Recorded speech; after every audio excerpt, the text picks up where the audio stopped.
महानुभाव, आप सभी का मैं स्वागत करती हूँ। और बदलापुर की धरती पे मुझे मेरे पिता तुल्य नजर आ रहे हैं। आप सभी का हाथ जोड़ करके मैं प्रणाम करती हूँ और आशीर्वाद की आकांक्षा रखती हूँ।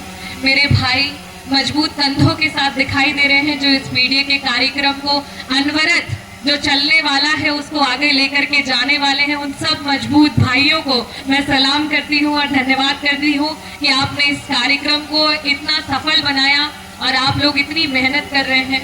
और जो हमेशा कहीं ना कहीं पीछे छूट जाती थी, लेकिन जब पीडीए का नाम आया तो ये आधी आबादी किस तरीके से लड़ करके अपने हक अधिकार के लिए सबसे आगे आई है। आपको नमन करती हूँ और आभार व्यक्त करती हूँ कि कार्यक्रम 11 बजे से शुरू हो गया था और 11 बजे से आप सभी लोग यहाँ पे बैठी हुई हैं और अभी भी आपके चेहरे पे मैं मुस्कान देख सकती हूँ और आपका जज्बा और आपके हौसले को सलाम करती हूँ कि आप सिर्फ जनपद के लिए नहीं, इस प्रदेश के लिए नहीं, इस देश के लिए लड़ रही हैं कि किस तरीके से महिलाएं आगे आए और अपना हक और अधिकार जो है उन्हें मिले। मैं सभी का स्वागत करते हुए बहुत ज्यादा समय नहीं लूंगी, क्योंकि आपने मुझे विधानसभा में भाषण देते हुए हमेशा सुना है। आपने मुझे कई सारे राजनीतिक मंचों से भी भाषण देते हुए सुना होगा, लेकिन आज बदलापुर की धरती, जिसे कहा जाता है बलिदानों की धरती है, यहाँ ऐसे ऐसे बलिदानी हमारे बीच में बैठे हैं जो अगर ना लड़े होते सही वक्त पे तो आज हमारे बीच में ये जो समाजवादी पार्टी अपना झंडा लेकर के चल रही है, आज पीडीए का नारा लेकर चल रही है, कहीं ना कहीं कमजोर हो जाती। लेकिन अध्यक्ष जी, मैं ये भी बताना चाहूंगी, बलिदान के साथ साथ बहुत ही बुद्धिमान भी है बदलापुर की धरती, क्योंकि जब सही समय आता है तो सही प्रतिनिधि, सही सरकार बनाने में कभी भी बदलापुर की धरती और बदलापुर के लोगों से चूक नहीं होती है।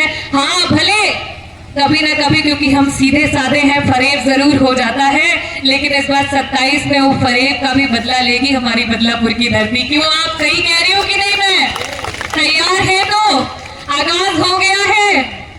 तो मैं सारा का सारा अपना समय, क्योंकि लक्ष्मी भैया को मैंने ज्यादातर व्हाट्सएप और सोशल मीडिया के माध्यम से सुना है, पर मैं आज चाहूंगी कि आज मैं सुनूं उनकी बातों को, क्योंकि जब वो पीडीए के बारे में बोलते हैं तो मन ललाहित हो जाता है और ऐसा महसूस होता है कि वाकई मन में एक ऊर्जा आ गई है। और हमारे प्रदेश अध्यक्ष जी का तो कहना ही क्या है, क्योंकि वो जब भी बोलते हैं तो ऐसा लगता है कि क्लास में हम सब स्टूडेंट बन जाए और बोलते रहे अध्यक्ष जी, और उनके जो कहते हैं ना कि पग चिन्हों पे हम चले और वहां तक पहुंचना पता नहीं हो पाएगा कि नहीं, लेकिन पग चिन्हों तक अगर चलेंगे तो मुझे लगता है कुछ ना कुछ तो जरूर हासिल कर लेंगे। तो इन्हीं सब शब्दों के साथ मैं यही कहना चाहूंगी कि पीडीए का कार्यक्रम शुरू हो गया है, लेकिन सफल बनाने की जिम्मेदारी आपकी है। आज चाहे वो हमारी महिलाएं हो, चाहे हमारा युवा हो, चाहे हमारा कोई भी वर्ग हो, उसके साथ सिर्फ और सिर्फ अन्याय हो रहा है। अगर आप, मैं सिर्फ और एक टॉपिक है जिसपे बहुत सारी जगह चूक जाते हैं, बातें नहीं होती हैं। आज कहीं पे भी अगर आप नौकरी की बात करेंगे तो वहां सिर्फ और सिर्फ आउटसोर्सिंग पे आकर के सीमित हो गया है। कौन सी नौकरियां हैं जो आउटसोर्सिंग पे आके सीमित हो गई हैं?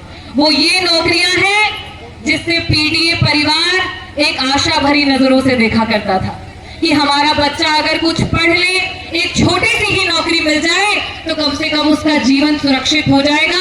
आगे आने वाले समय में कभी बीमार पड़ जाए, कभी कोई दिक्कत, नुकसान पहुंचा रहे हैं आज आपके सामने प्रत्यक्ष।